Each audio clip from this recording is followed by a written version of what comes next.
Colour of their skin तक हो गया था ना, है ना? पेज नंबर 20 से पढ़ रहे हैं हम, जिसको नहीं पता। और मैंने इसका प्रोनाउंसिएशन देखा है, अपार्थाइड बोलेगा। वैसे 3 भागों में बटा हुआ था, PART अलग और HEID अलग, HEID। तो अपार्थाइड बोलेगा ये, ए अलग है। अगर हम इसको तोड़ने की कोशिश करें, पार्ट और इसके बाद में HEID, उसके बारे में बाद में बात करेंगे। पूरा अपार्थाइड जो है ये इसको स्टडी करेंगे एक बार कि किस तरीके से डीपली इसमें हम पहुंच सकते हैं। द पॉलिसी, उससे ऊपर एक पैराग्राफ है, that they had come about through the unimaginable. Unimaginable बोलो क्या मतलब होगा?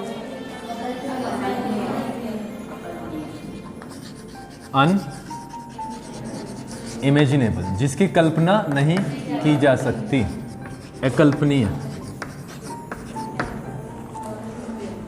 ये जो दिन आया था ना, जो समय आया था, वो अनइमेजिनेबल सैक्रिफाइसेस के द्वारा आया। सैक्रिफाइस, बलिदान के द्वारा, of thousands of my people, हजारों लाखों लोगों ने, हमारे लोगों ने इसके लिए बलिदान दिया, तब जाके ये दिन आया।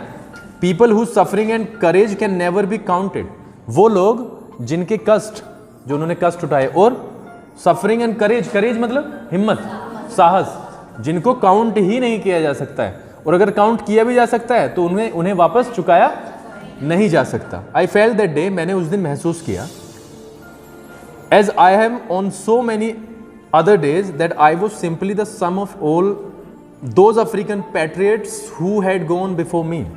मैंने उस दिन महसूस किया वही चीज जो मैं अक्सर महसूस करता था, कि मैं एक साधारण रूप में अगर मैं बात करूं तो मैं एक सम था। सम मतलब सबसे मिला जुला, सबके हिस्सों से मिला जुला एक व्यक्ति, और वे हिस्से किस किस के हैं? अफ्रीकन पैट्रियट्स के, ये जो देशभक्त थे उसके, जो जिन्होंने अपने प्राणों की कुर्बानी जो है ना वो मेरे सामने ही दे दी, जो मेरे सामने ही चले गए।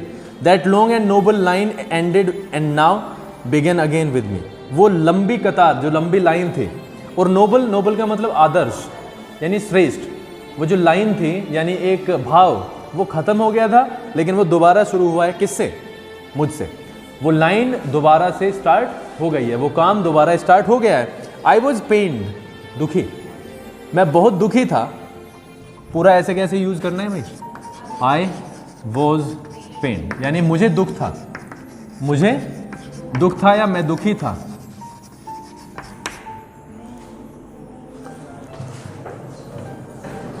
आई was not able to thank them, कि मैं उन लोगों का शुक्रिया अदा करने के योग्य नहीं था। And that they were not able to, और इस बात पे भी दुखी था कि वो यहां पर नहीं थे।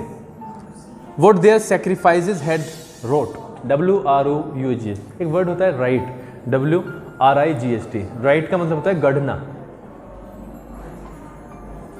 प्रभावित करना, समझे?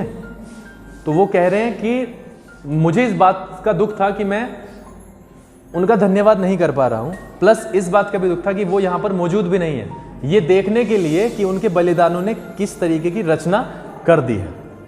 The policy of apartheid created a deep and lasting wound in my country and my people. ये जो अपार्थाइड जो प्रथा थी, इसका एक डीप इम्पैक्ट पड़ा हमारे, डीप मतलब गहरा, लास्टिंग मतलब जो कभी ना खत्म होता हो। एक इतना गहरा इम्पैक्ट, एक इतना लंबा चलने वाला इम्पैक्ट कहाँ पे पड़ा? मेरी कंट्री पे और हमारे लोगों पर। All of us will spend many years, और हम में से सभी को, अगर मैं जनरेशन्स भी ना कहूँ, अगर मैं पीढ़ियों की बात भी ना करूँ, तो बहुत सारे साल लग जाएंगे रिकवरिंग, इस चीज़ से उबरने में। अगर मैं ज़्यादा लंबे समय की बात भी ना करूं, पीढ़ियों की बात ना करूं, तो भी बहुत साल लग जाएंगे हमें इस चीज़ से रिकवर करने के लिए। From that profound hurt, profound का मतलब होता है गाढ़ा, गहरा, प्रोफाउंड अत्यंत, हर्ट चोट, जो हमें चोट लगी है इस तरीके की प्रथा से, इस प्रथा की चोट से जो कि प्रोफाउंड है, यानी बहुत बड़ी गहरी चोट है, उससे निकलने में हमें जनरेशन भी अगर नहीं लगी ना तो हमें बहुत सारे साल लग जाएंगे। But the decades of operation and brutality had another unintended effect. बहुत सारी चीज़ हम करते हैं जिसका हम, एक तो पर्पज़ होता है हमारा, जानबूझ के हम उस पर्पज़ के लिए काम करते हैं, लेकिन जब हम उस प्रोसेस में आ जाते हैं तो अनइंटेंडेड भी कुछ काम हो जाते हैं। जैसे सपोज करो मैंने एक यहाँ पर रिवीजन हम करते हैं, रिवीजन हमने किया और वो रिवीजन इस तरीके से हो गया कि टारगेट था मेरा वीर प्रताप, लेकिन उस टारगेट के कारण, वीर प्रताप के कारण दूसरों के 1-2 नंबर और बढ़ गया। तो इंटेंशन क्या था, सिर्फ वीर प्रताप वाला, लेकिन बढ़ा किसका, दूसरे का भी बढ़ गया। शायद उसने और बाद में बताया, सर ये जो उस दिन बताया गया था ना वीर प्रताप के कारण, ये मुझे आता नहीं था और ये क्वेश्चन पेपर में आ गया और मैंने कर दिया, तो वो क्या बोलते हैं, इनइंटेंडेड। हाँ, एक तो इंटेंशन होता है हमारा इरादा, इंटेंशन मतलब इरादा, और जब मैं इतनी बार बोलूंगा तो ये फंबल तो होना ही होना है। अनइंटेंडेड है ना, या इन है, अनइंटेंडेड, ठीक है, यानी गैर इरादतन, जिस चीज का इरादा ना हो। लेकिन ये जो ऑपरेशन हुआ, उत्पीड़न हुआ हमारा, ब्रुटैलिटी, क्रूरता, हमारे साथ जो उत्पीड़न हुआ,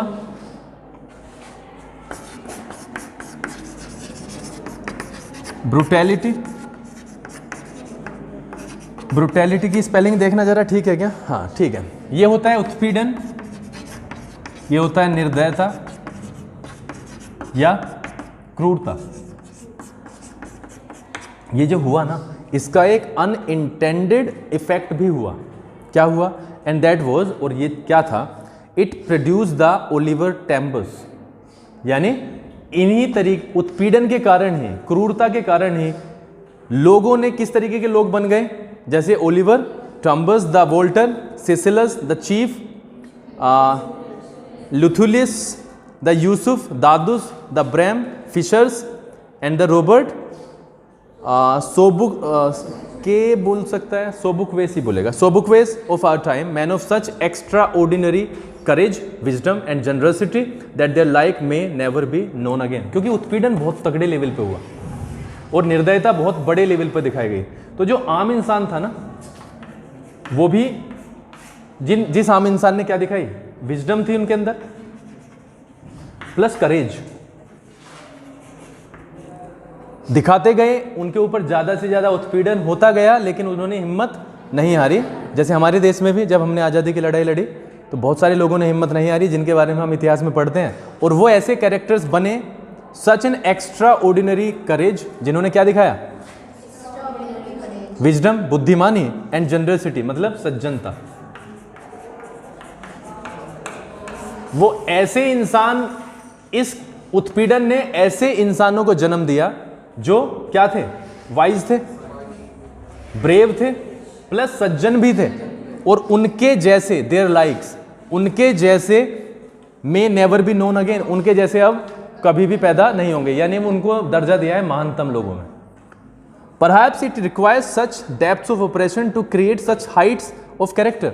अब वो सोच रहे हैं नेल्सन मंडेला जी कि शायद, मैं ऐसा सोचता हूं, इतना ऊंचा कैरेक्टर बनने के लिए इसी तरीके की निर्दयता की जरूरत पड़ती है, यानी कि जितना बड़ा कष्ट उन्होंने झेला उतना ही उच्च उनका कैरेक्टर भी बन गया। My country is rich in minerals, मेरी जो कंट्री है वो मिनरल्स में बहुत रिच है, यानी हम यहाँ पर अगर मिनरल्स की बात करें तो हमारे यहाँ पर काफ़ी मात्रा में है, प्लस जेम्स, जेम्स क्या होते हैं, हीरे,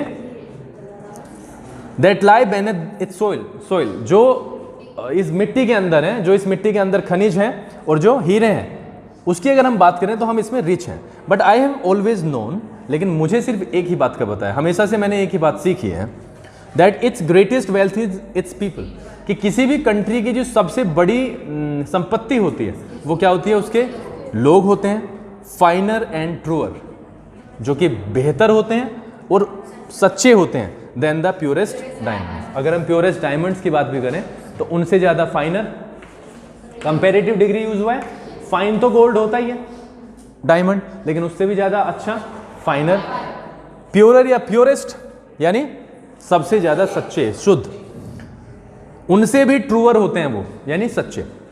it is from these comrades in the struggle that I learn the meaning of courage. Comrade,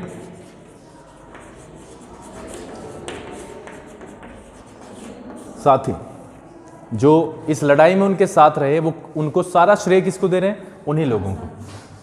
मेरे अंदर जो करेज की भावना है, जो मैंने करेज यानी हिम्मत दिखाना सीखा, वो किसके लिए दिया इन्होंने? कि उनका कारण कौन थे? मेरे साथी। यानी मैंने अपने साथियों से हिम्मत कैसे दिखाई जाती है, हिम्मत को कैसे रखा जाता है, हिम्मत वाला कैसे बना जाता है, वो मैंने अपने साथियों से सीखा। Time and again, time and again मतलब अक्सर, कई बार। I have seen men and women risk and give their lives for an idea. देखो आइडिया के लिए यहां पे आया विचार, यानी एक सिर्फ थॉट, और विचार ही ना बाद में जाके क्या बन जाता है? साक्ष्य, कैंपेन बन जाता है। और मैंने अपनी लाइफ में कई बार ऐसा देखा है कि लोगों ने बिना सोचे समझे सिर्फ एक विचार के लिए अपनी जो पूरी जिंदगी है वो कुर्बान कर दी। I have seen men stand up to attacks and torture without breaking. मैंने लोगों को देखा है खड़े होते हुए, किनके सामने? अटैक्स के सामने, यानी उनके ऊपर अटैक्स भी हो रहे हैं तब भी वो ऐसे ही खड़े रहे, प्लस टॉर्चर, यानी उनके ऊपर शोषण भी हो रहा है, मार पिटाई हो रही है, फिर भी वो खड़े रहे, विदाउट ब्रेकिंग, बिना टूटे। शोविंग ए स्ट्रेंथ, क्या दिखाते रहे? हमेशा एक स्ट्रेंथ दिखा रहे हैं। एंड रेजिलियंस, रेजिलियंस का मतलब होता है लचीलापन, फ्लेक्सिबिलिटी। इसका मतलब हम जब हर माहौल में ढल जाएं, वो क्या होता है? Resilience. That defies the imagination, जो कल्पना से भी परे है। डिफाई का मतलब एक वर्ड दे देता हूं मैं तुम्हें। डिफाई का मतलब होता है बच्चों सामना करना, विरोध करना, ललकारना। इसका मतलब क्या हुआ? इमेजिनेशन कल्पना होती है, जो कल्पना को भी ललकारे, मतलब यानी कल्पना से भी बड़ा जिसका रूप हो। यानी उन्होंने इस तरीके की हिम्मत दिखाई है जिसकी कल्पना भी नहीं की जा सकती। इसका सीधा सा तो ये मतलब है। अदरवाइज सेपरेटिज्म पे जाना है, अलग अलग वर्ड का मतलब देखना है, तो डिफाई का मतलब होता है किसी को सामना करने के लिए कह देना आ जाओ, और इमेजिनेशन आपको पता ही है, कल्पना। I learn that courage was not the absence of fear. मैंने हमेशा सीखा है कि हिम्मत जो है ना, was not the absence of fear, वो डर का अनुपस्थित होना नहीं है। ये हिम्मत जिसमें होती है, ऐसा नहीं है कि उसके अंदर डर नहीं है, उसके अंदर डर है, उसके अंदर डर है, but the Triumph over it, लेकिन उसने उस डर पर जीत प्राप्त कर लिया। The brave man is not he who does not feel afraid. एक बहादुर व्यक्ति वो नहीं होता जिसे डर नहीं लगता, बल्कि वो होता है जो उसके ऊपर विजय प्राप्त कर लेता है। कंकर, कल भी बताया था, किसी को जीत लेना, जो उस फियर को जीत लेता है। No one is born hating another person. कोई भी व्यक्ति जन्मजात ऐसा पैदा नहीं होता जो दूसरे व्यक्ति से नफरत करे, because of the colour of his skin. Specially कब? स्किन के कलर के कारण, और हिज बैकग्राउंड। बैकग्राउंड मतलब वैसे तो पृष्ठभूमि होता है, पृष्ठभूमि मतलब हमारा इतिहास, यानी मेरे बैकग्राउंड के कारण आप मुझसे नफरत करें, ऐसी कोई जन्मजात वस्तु है ही नहीं हमारे अंदर कि हम इस तरीके से नफरत करें। और हिज रिलीजियन, या किसी के धर्म के कारण। People must learn to hate. देखो यहां पे मस्ट का यूज हुआ है अवश्य के लिए, वो मैं दोनों में लेके चलता हूं। बहुत ही एम्फेसाइज करके कहा गया है कि उन्हें जो है ना हेट करना सिखाया जाता है। संभावना पूरी ही है कि हेट लेकर के वो पैदा नहीं होते हैं, बल्कि उन्हें सिखाया जाता है। और जब उन्हें हेट करना सिखाया जा सकता है, they can learn to hate and they can be taught to love. If लगाए, और यदि वो घृणा करना सीख सकते हैं तो वो प्यार करना भी सीख सकते हैं एक दूसरे से। For love comes more naturally to the human heart than its opposite. एक वर्ड यूज हुआ है अपोजिट, किसी को अगर समझ नहीं आता है डिटेल में समझ लो। लव, हेट, दो शब्द हैं, आपस में विलोम शब्द हैं। कह रहा है कि लव केम या कम्स मोर नेचुरली, ये स्वाभाविक रूप से जल्दी आता है, देन इट्स अपोजिट, किसकी अपेक्षा? हेट की। अगर हम हेट करना भी चाहें ना तो भी हम पीछे हटते हैं, लेकिन अगर हम किसी को पसंद करते हैं, कोई भी चीज़ पसंद करते हैं, तो हम नेचुरली उसकी तरफ आकर्षित होते हैं। तो वो कह रहा है कि अगर हेट करना सिखाया जा सकता है तो लोगों से आपस में प्यार करना भी सिखाया जा सकता है। Even in the grimmest times in prison, grimmest, grim कठोर, कड़ा,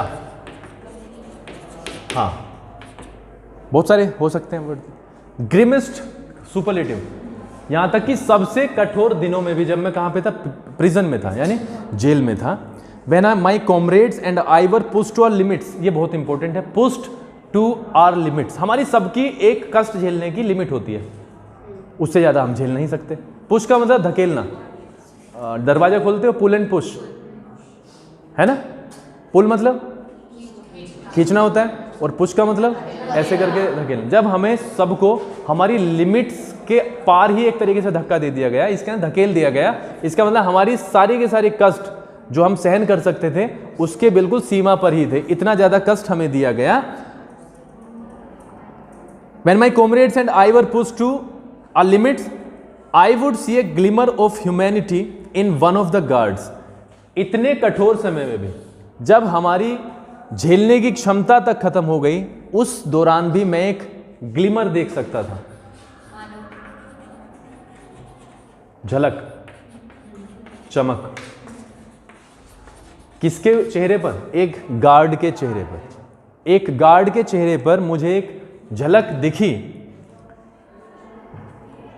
किसकी? ह्यूमैनिटी की, मनुष्यता की, मानवता की झलक दिखती थी, परहैप्स जस्ट फॉर सेकेंड, और इससे कोई फर्क नहीं पड़ता चाहे वो किसके लिए हो, एक सेकंड के लिए हो, but it was enough to reassure me. Reassure का मतलब दोबारा से वादा करना, मतलब किसी को रीएश्योर करना मतलब बांधे रखना, मतलब वो एक झलक जो है ना, इस बात के लिए काफी थे कि मेरा विश्वास दोबारा से ह्यूमैनिटी पे बना रहे।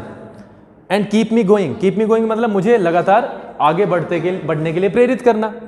Mains goodness is a flame, जो आदमी की जो अच्छाई है ना, वो एक फ्लेम की तरह है। फ्लेम मतलब आंच,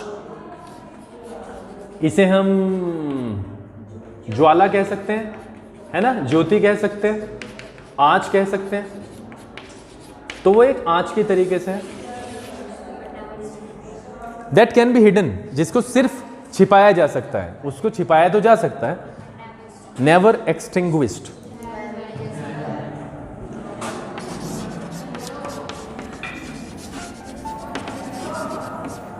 एक्सटिंग्विश्ड होता है बुझाना, जिसको छिपाया तो जा सकता है लेकिन बुझाया नहीं जा सकता, ठीक है।